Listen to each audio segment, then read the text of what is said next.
Thanks, Susan, for once again hosting myself here in the beautiful Blue Mountains. This is a picturesque backdrop. It's one of the best, not just in Australia, one of the best in the world. But as you can see, there's no one here. And what that means is that reflects the devastating impact that COVID has had on the tourism sector here in the Blue Mountains. A devastating impact coming on the top of the bushfires of 2 years ago. What this tourism sector here needs is more support. And the truth is that when JobSaver is removed, they will be pulling the rug out from an industry that's already really struggling. This is an industry that aren't getting visitors. The bus operators here, the hotels, the restaurants. We need to provide ongoing support whilst this industry gets back on its feet. Otherwise, what you'll do is you'll just lose tourism operators, you'll lose the skills from the industry as well. So there's two things are required. One is some financial support additional to the tourism sector here. And secondly is support for skills and for a workforce to make sure it can be brought back, to make sure that going into the future, it can once again be the massive generator of income and jobs for Australia. This industry here in the Blue Mountains is particularly dependent upon international tourists, and we know that international tourists can't come. And up to this point as well, there have been real restrictions on people even coming from Sydney up to the Blue Mountains for the day or for the weekend. And therefore there's a need for additional support. I do want to also make some comments about the need for a National Integrity Commission. The Prime Minister, when he took over the leadership of the Liberal Party after Malcolm Turnbull was knifed, said that we'd have a National Integrity Commission. He said that more than 1,000 days ago, but still we haven't even had legislation introduced to Parliament, and Amanda Stoker hasn't even committed to a time frame of introducing that legislation before the end of the year. What's very clear is that it will take a Labor government to have a genuine National Anti-Corruption Commission, an anti-corruption commission that's independent of government, one that has teeth, one that can conduct its own investigations. What we see from Mr. Morrison's proposal is their version of an integrity commission is more a goldfish than a watchdog. It's pretty quiet, it's got no teeth, and it just swims around in a peaceful way. It's not going to rock the boat. The truth is that here we need to restore confidence in our political system. And it's no wonder that Christian Porter, who has his own issues with regard to secret donations for a private legal matter that he refuses to disclose and stepped down from the ministry as a result, but thinks he can continue in Parliament, was someone who was in charge of a National Integrity Commission and didn't even introduce the legislation. A government that's presided over sports rorts, presided over commuter car parks where there isn't even a train station, has presided over regional rorts grants and abuse of taxpayer funds. A government that has used taxpayers' money to fund its own research. A government with question marks all over it and problems that have arisen from minister after minister, including Angus Taylor, promoted last week. We still don't know how the correspondence was given to the media about Clover Moore that we know was dodgy and wasn't actually correct. What we actually need to restore confidence in our political system is a National Anti-Corruption Commission with independence of government, and that's what a government that I lead will deliver. Happy to take questions. My name's Tony Ibrahim, by the way, I'm from the ABC. I'll start with the National Integrity Commission. I appreciated the metaphors that you used, but what specifically is lacking in the proposed commission from this government, and what would you address, what would you change? Well, what's lacking from their goldfish model rather than the watchdog that's needed is something with teeth. In their model, it would be up to the government effectively whether something was looked at by an integrity commission. We know that the Prime Minister has form here. He has charged his former Chief of Staff and now head of his department on multiple occasions to do reviews, including, remarkably, a review to find out what people in his own office knew about the circumstances around Brittany Higgins that are now the subject of a legal case. He could have just asked his own staff, but what he did was he got Mr. Gaetjens to look at this matter, and we still don't know what happened in terms of a report. This is a government that hides from transparency and hides from transparency at every single opportunity. We don't hear from Mr. Morrison straight answers to very straight questions, and he and his government are characterised by secrecy, by non-disclosure.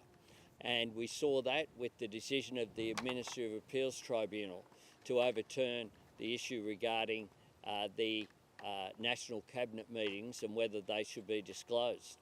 So you need an integrity commission or anti-corruption commission that would actually have independent powers to examine matters itself, not something that was dependent upon the government, because we know that this government, under that system, have set up various inquiries that we never hear from. Again, we never hear the outcome of these inquiries. There's multiple ones currently in abeyance as a result of this government using so-called inquiries to actually have a lack of transparency.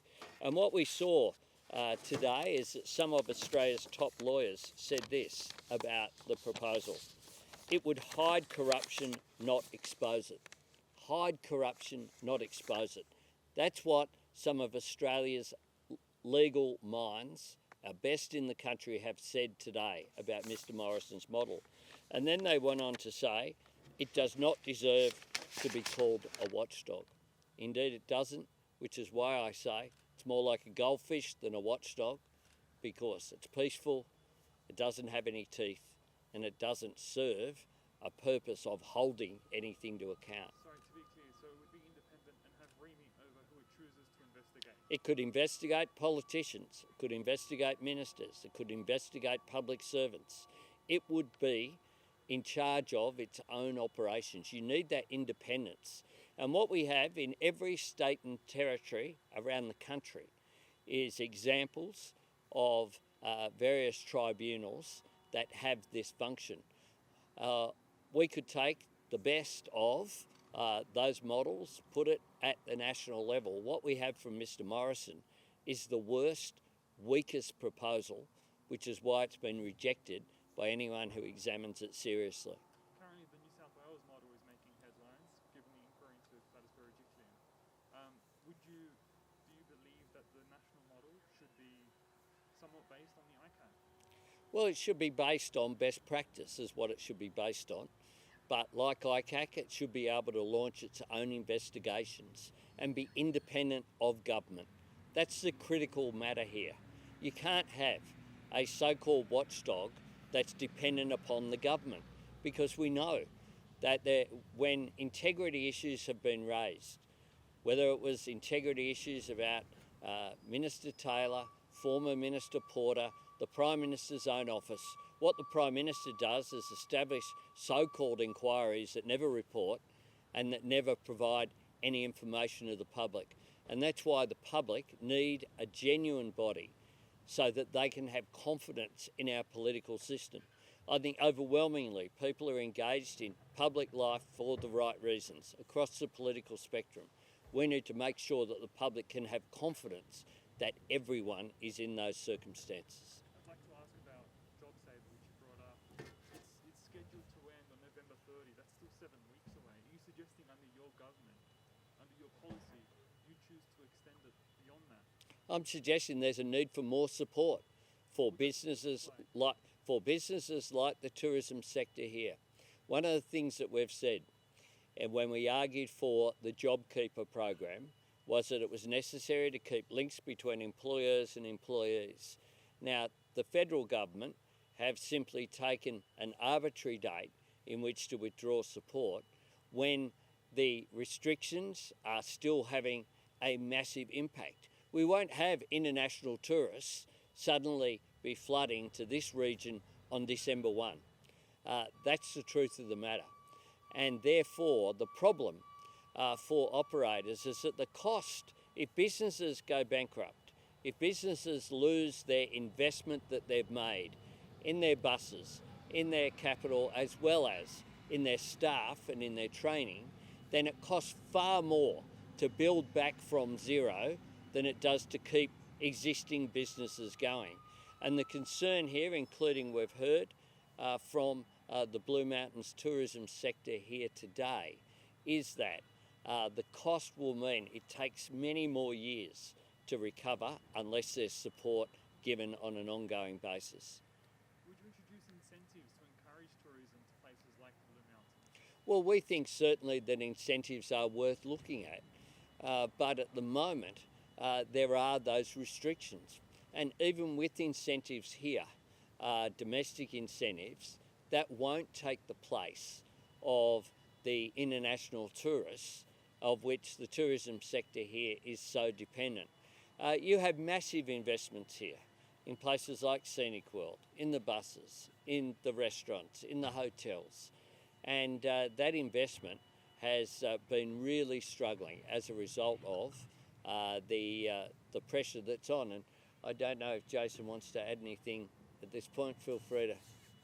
I do have some questions, if it's okay, on the local Blue Mountains. Sure. Additional general politics questions. Sure, keep going and then we'll. Okay.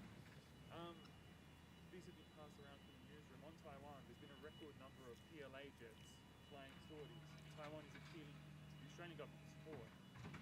What would you do if elected PM should Taiwan be threatened? And does Australia need to play a bigger role here? Well, there's a bipartisan commitment to a one China policy.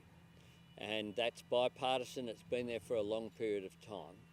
And Australia should continue to urge for peaceful actions in our region. If the United States were to come to Taiwan's defence, should Australia also invoke the ANZUS Treaty?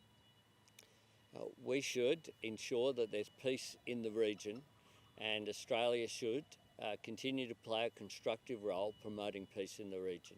Doesn't the destabilisation of Taiwan threaten the peace in that region? We should continue to call for all parties to continue to support peace in the region. There is a bipartisan commitment to a one China policy. That's been in place for a long period of time, and that's the basis for our dealings with China. That hasn't stopped over a period of time. Good relations in terms of economic relations and people-to-people exchanges with Taiwan. So, I appreciate your response, but I just want to be clear. Does that also include diplomatic responses? Economic responses? In terms of our diplomatic position is clear, which is a bipartisan one of support for one China. Thank you. The banking regulator has announced tougher serviceability tests for home loans, making it harder for some borrowers to get a mortgage.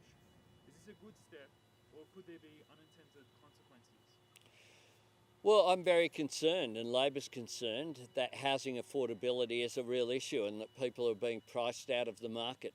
It's one of the reasons why we put housing at the centre of my budget reply this year, calling for the creation of 30,000 additional either social or affordable housing units. We'll continue to have more to say about housing and affordability in the lead up to the election, but this is a major issue going forward.